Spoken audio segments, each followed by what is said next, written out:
दोस्तों, आप सभी को नमस्कार। स्वयं से साक्षात्कार में आप सभी का मैं हार्दिक अभिनंदन करता हूं। गौण प्राण व मुख्य प्राण, इस टॉपिक पे हमारी चर्चा चल रही है प्रज्ञान पुरुष की वाणी अनुसार। कुछ डिस्कशन हमने की थी। हमने समझा था कि गौण प्राण क्या है, जो नॉर्मल हमारी जागतिक क्रिया, जिस क्रिया के कारण हम अपने देह को चलाते हैं और इस जगत के अंदर हर चीज़ जो चल रही है वो केवल है गौण प्राण का प्रकाश। मुख्य प्राण जो है इसके पश्चात में है, और मुख्य प्राण से सक्रिय होता है गौण प्राण, जो प्रतीत हो रहा है सक्रिय, लेकिन वो केवल मुख्य प्राण की वजह से है। इतना हमने देखा। थोड़ी बहुत इसकी एनालिसिस भी हमने सदगुरु के प्रवचनों में से सुनी। आइए एक बार सुनते हैं प्रज्ञान पुरुष श्री श्री बाबा ठाकुर को वो क्या कहते हैं गौण प्राण और मुख्य प्राण के बारे में। सूक्ष्म जो कुछ है विद्या का अधीन। सूक्ष्म को लेने के लिए हमारी अंदर का सहायता चाहिए। अंदर का सहायता क्या होता है? प्राण क्रिया क्या है? वायु का गति, हाथ ये हिलता है, हाथ ऐसे करता है, इसको वायु का गति। लेकिन एक प्राण है गौण प्राण, उसको पीछे में है, पश्चात में है मुख्य प्राण। मुख्य प्राण का साथ चैतन्य का बराबर संबंध है। वो पहले मालूम नहीं होता है, धीरे धीरे उसको अनुभूति मिलती है। प्रज्ञान पुरुष कहते हैं सूक्ष्म को लेने के लिए हमें अंदर की सहायता चाहिए। अंदर की सहायता क्या है? प्राण क्रिया क्या है? न वायु की गति है। हाथ हिलता है, इसे कहते हैं वायु की गति, लेकिन ये प्राण है गौण प्राण। इसके पीछे पश्चात में है मुख्य प्राण। मुख्य प्राण के साथ चैतन्य का बराबर संबंध है।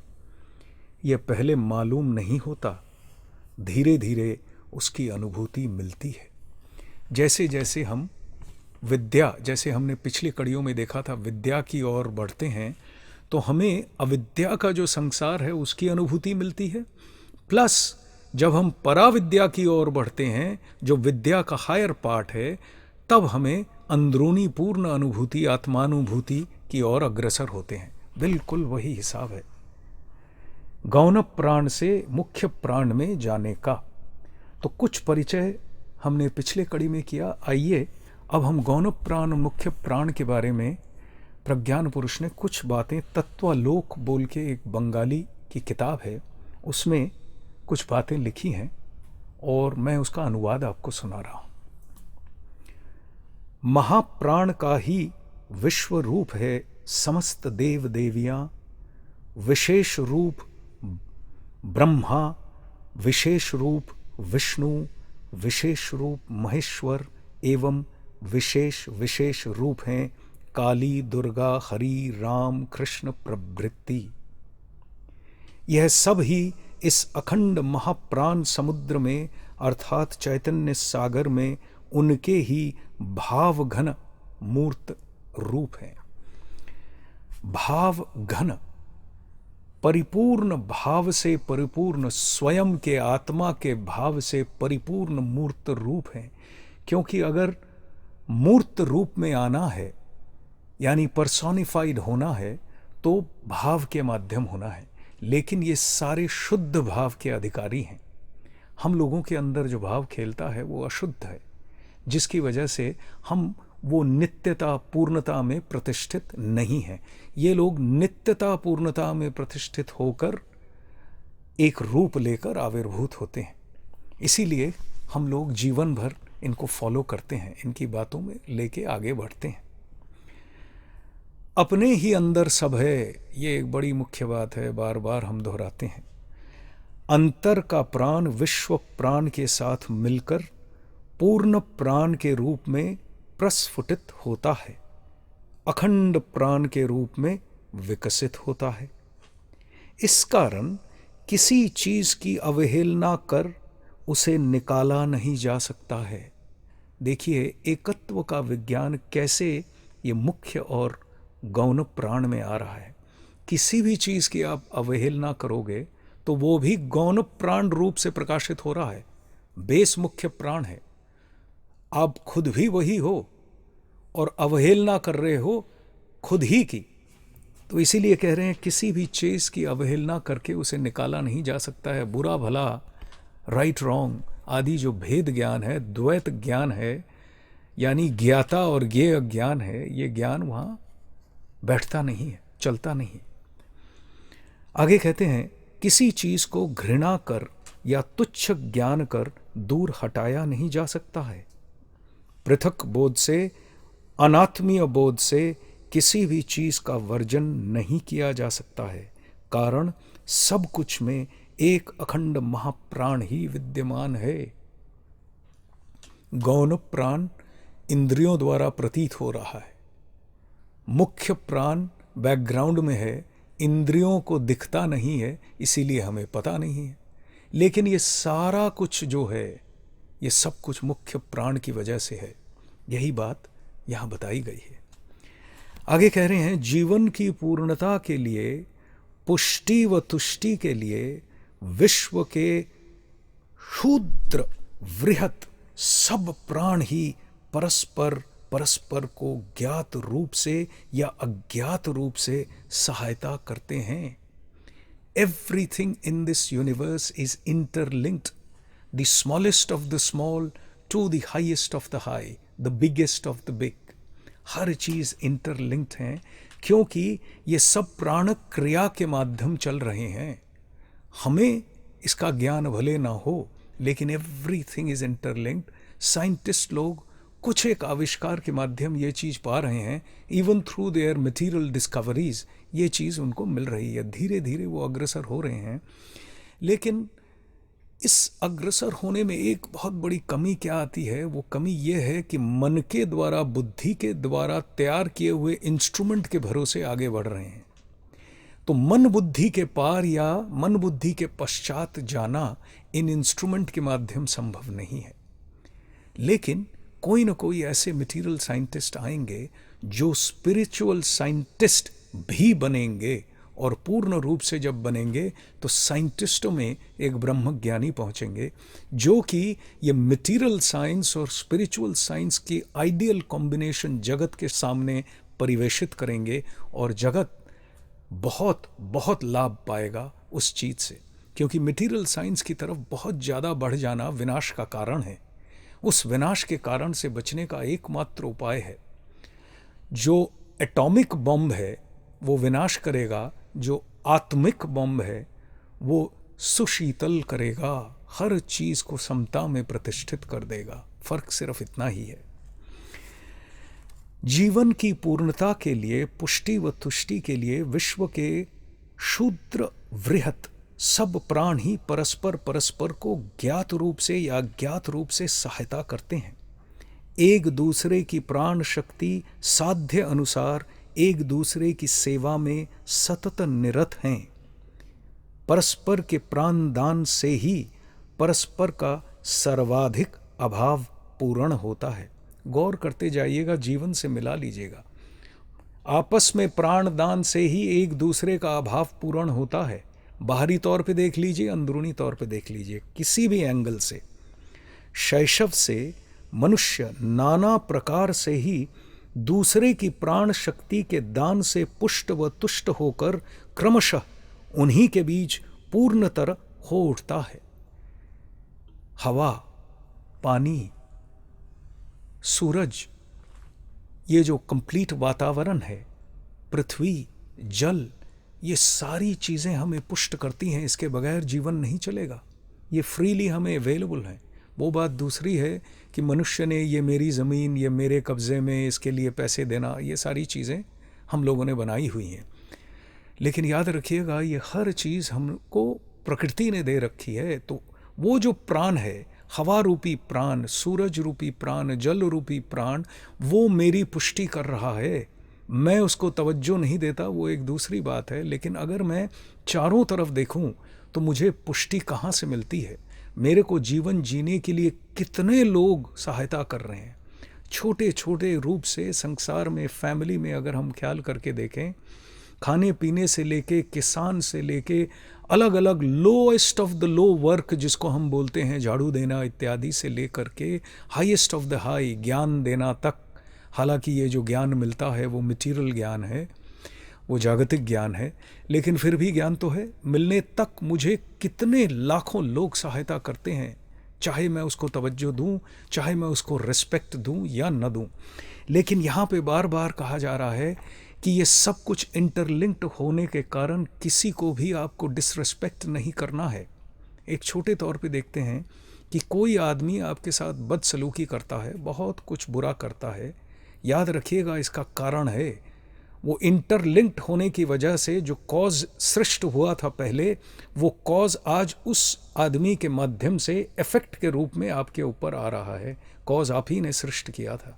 इस बदसलूकी को पाने का कॉज आप अपने कर्मों के माध्यम, सोच के माध्यम किसी टाइम सृष्ट कर चुके हैं। यहां से भी इंटरलिंकिंग हमें मिल जाती है। आगे कहते हैं, प्राण के प्रति प्रकाश में ही निहित है संवेदन या बोध। यह बोध सबको जागृत कर बोधमय कर देता है। बोधमय अर्थात बोध से परिपूर्ण कर देता है। समष्टि प्राण चैतन्य के साथ पूर्ण रूप से युक्त होने पर ही व्यष्टि प्राण ईश्वर के साथ युक्त होता है एवं परिणाम में ब्रह्म बोध में पूर्ण प्रतिष्ठित होता है। देखिए, समष्टि प्राण चैतन्य के साथ पूर्ण रूप से युक्त होने पर व्यष्टि प्राण ईश्वर के साथ युक्त होता है, क्योंकि ईश्वर है समष्टि प्राण, यूनिवर्सल कॉन्शियसनेस, महाप्राण के एक प्रतीक हैं ईश्वर। सो उनके साथ युक्त होने पर ही ये सारे काम होते हैं, अदरवाइज नॉट, रह जाते हैं गौण प्राण के रूप में। आगे कह रहे हैं, ईश्वर का कोई विशेष रूप नहीं है, वे महाप्राण महाचैतन्य अखंड बोध अखंड ज्ञान हैं। अरूप में दूसरे कोई रूप की कल्पना कर मनुष्य केवल सामयिक विलास पाता है। अरूप ईश्वर ब्रह्म आत्मा में दूसरे किसी रूप की कल्पना करके मनुष्य जो है एक सामयिक, एक वक्ती तौर पर एक विलास पाता है, एक खुशी पाता है और समझता है मैं कुछ धर्म कर रहा हूं, पूजा कर रहा हूं। जिसमें सत्य रूप से अनंत आनंद की अनुभूति होती है, उन्हें दिव्य मानव कहा जाता है। प्राण व चैतन्य के प्रकाश के साथ जब एकात्मता हो जाती है, तब होता है दर्शन। तो जो उच्चतम दर्शन है, जो एब्सोल्यूट के दर्शन हैं, वो एकात्म बोध में ही होते हैं, क्योंकि वो स्वयं आपके अंदर पूर्ण रूप से वो एब्सोल्यूट अखंड भूमा उजागर हो जाता है। तो वो जो दर्शन है वो अपने से भिन्न किसी वस्तु का दर्शन नहीं है, स्वयं का जो पूर्ण रूप है उसके दर्शन हैं। तो इसीलिए उसको कहा जा रहा है दर्शन। देखिए, प्रज्ञान पुरुष की वाणी अनुसार परिपूर्णता का परिचय आपको हर जगह मिलेगा। इसी को कहते हैं प्राण में प्राणमय होना, बोध में बोधमय होना। आगे कहते हैं, रूप है प्राण की निद्रित अवस्था, नाम है स्पंदित या स्वप्नावस्था, भाव है जागरण या विज्ञान, एवं बोध है महाजागरण या प्रज्ञान।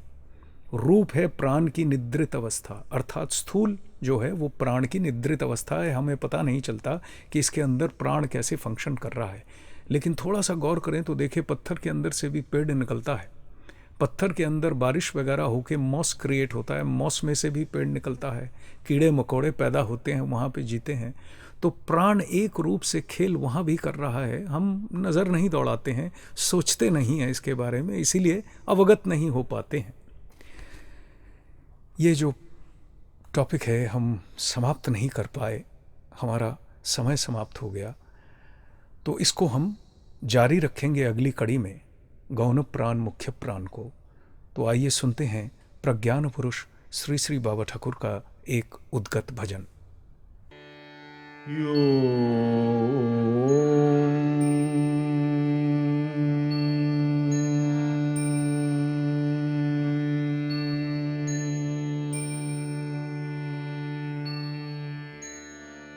Ah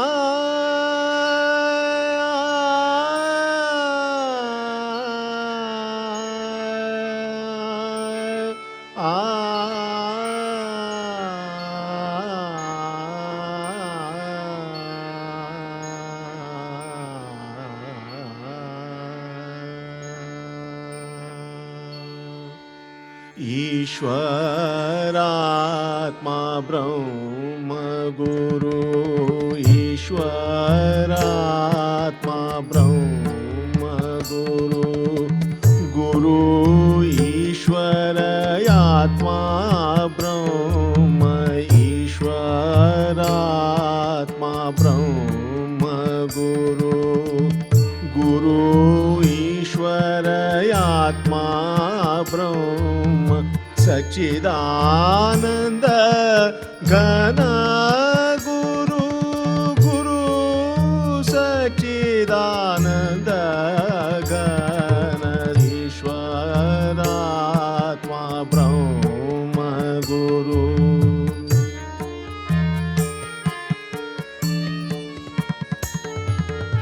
नित्य शुद्ध निराभास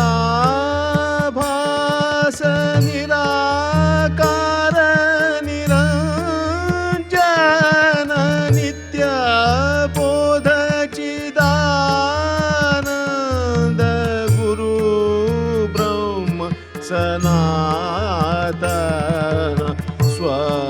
स्वतत्व गुरु तत्व गुरु तत्व स्वतत्व परम गुरु ज्ञान आत्मा ज्ञान आत्मा ज्ञान गुरु स्वयं ईश्वरात्मा ब्रह्म गुरु गुरु ईश्वर आत्मा ब्रह्म ईश्वरात्मा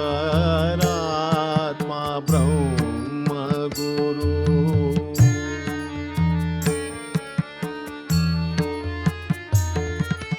गुरु साध्य सिद्धि साधन गुरु ब्रह्म आत्मा यापन सर्वबोध के साक्षी गुरु आत्मा बोध में सदा मौन प्रज्ञान ब्रह्म विज्ञान ईश्वर आत्मबोध में सर्वसम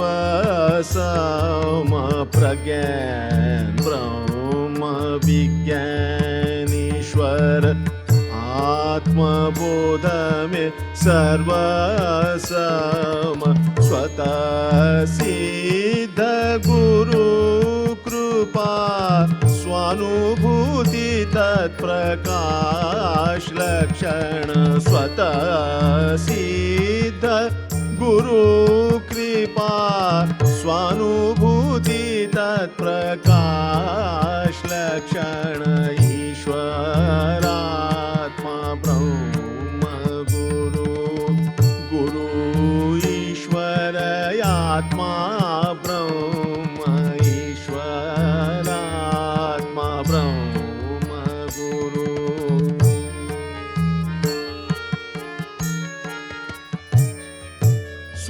स्वबोध में स्वभाव पूर्ण नित्य मुक्त भव बंधन स्वबोध में स्वभाव पूर्ण नित्य मुक्त भव बंधन गुरु प्रीति परा सिद्धि गुरु प्रीति परा सिद्धि अन्य सिद्धि सभी गौण गुरु प्रीति परा सिद्धि अन्य सिद्धि सभी गौण ईश्वरात्मा ब्रह्म गुरु गुरु ईश्वर आत्मा ब्रह्म